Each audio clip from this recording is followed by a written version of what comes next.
Greetings, adventurers. This is DM Kurt, and I'm doing a review of Dracula's Carpathian Christmas by Total Party Skills.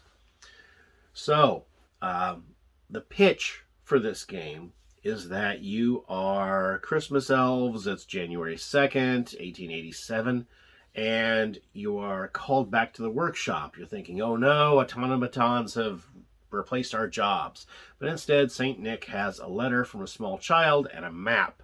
And he's angry / annoyed that everyone has forgotten about this little place. And how can we have gone 400 years without delivering any presents to that one little region? And here's a letter from a little boy. And this little boy wants the leader of his little village / area to finally get his Christmas wish, because the leader is not allowing Christmas to be celebrated for the last 400 years. Well, where is this place? Well, it's some place called Transylvania, and he wants the Voivod, which is, I guess, their name for count or duke or prince or whatever, to get his Christmas wish. And you are supposed to go grab a reindeer and head on down there and make sure that that guy gets his Christmas wish, no matter what it is. It could be something weird or whatever. Just get it done. This will be a piece of cake. It won't be. The original author tells that pitch a little bit better than I, so I'll leave a link. Now, what his pitch doesn't tell you is that there are 4 factions. Christmas elves are just one. And of that Christmas elf faction, you could pick 4 different kind of things to be. Either the little Christmas elf gnomes, pixies, orcs, or goblins. Goblins are the spy messengers that tell Santa who's naughty and nice, and the orcs are the custodians / janitor in Santa's workshops. So that faction is broke up into 4 groups. You could also play as some of the peasants of the Transylvanian realm, each of which has their own special secret. So that's what those other 3 factions are, is those 3 different types of peasants with different special abilities that are Transylvania approved, or appropriate, I should say. So once you get your party to Transylvania, I'm trying to avoid spoilers, you may meet some very thematically appropriate type characters there, and eventually meet Dracula himself, or son of Dracula. So that's all cool and dandy, and you get to get all the way to the point where you ask Dracula what his Christmas wish is, and maybe you might try to get that done. But the other thing is the set of game mechanics that's been put into this game. Now, Total Party Skills, the company / person, I believe his name is Joshua Holland. I'm not sure.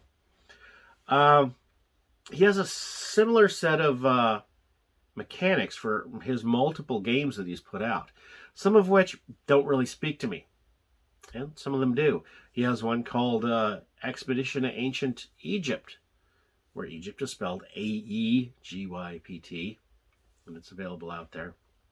Kind of goes Ancient Egypt / Little Ancient Aliens kind of thing. Kind of cool. I like that concept.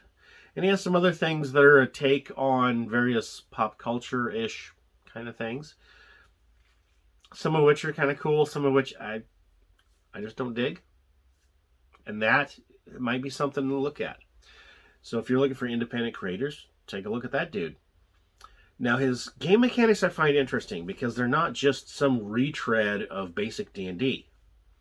It's not some standard D20 system. It's just 3 D6. Everybody has 6-sided dice. That's the standard die you can find in a Yahtzee set. Or you can grab 2 of them out of your Monopoly board. Whatever. So, the way he does his thing is there's 3 attributes on your character sheet. There's body, mind, and spirit. Okay. They range from a 1 for weak, and a 2 for average, and a 3 for exceptional in the human range. 4 for supernatural, but you probably won't get there. Or you certainly probably won't start there. And there are, instead of hit points, you have health points as one of your 3 statuses. So you have health, morale, and sanity. And if any of those 3 go to 0, you're pretty much done. Sanity and morale, you've either gone completely bonkers insane, or you've lost all will to live, and your character's going to have to be shuffled off to inpatient treatment for a year or 2. But they're out of the game effectively. And those 3 statuses are basically the 3 attributes plus 2 points. So your health is only 4 or 5 points of health, and a sword might do 2 points damage to you, and a knife might do, or a punch might do 1 point damage. So the numbers are kept small, so they're easy to fiddle with. You don't have to roll just handfuls of dice over and over again to get your results for what's going on. Skills are based on the attributes. So if you have a knowledge-based skill, it's based on your mind stat. So if you have a mind of 2, you get 2d6. And if you've taken skills, you have points to add to that. So you might get 2d6 plus 2 on some knowledge-based thing of some kind of research skill or whatever. It seems like it's really quick and easy. There's only a handful of skills, and everything else just kind of adjudicate appropriately as a GM.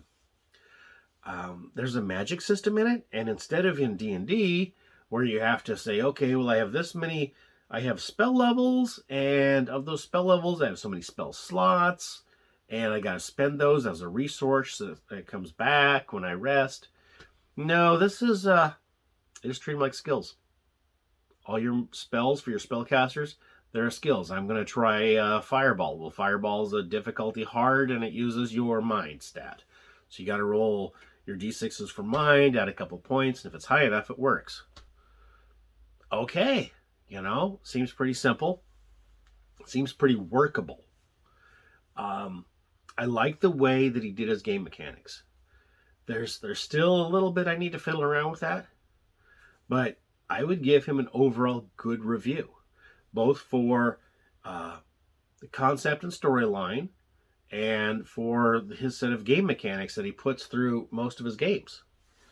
If I were to really nitpick and I got to give you the honest, there's going to be a negative somewhere. For negatives, I would say I'm not a huge fan of the way his character sheet is laid out, and I think that maybe that could be changed. Maybe someone could go in, maybe make a Word document, type some stuff up, kind of move things around. That could be improved. But overall, for the price of a PDF, not bad. I'm impressed. And that's my review of Dracula's Carpathian Christmas from Total Party Skills. Thank you. DM Kurt out.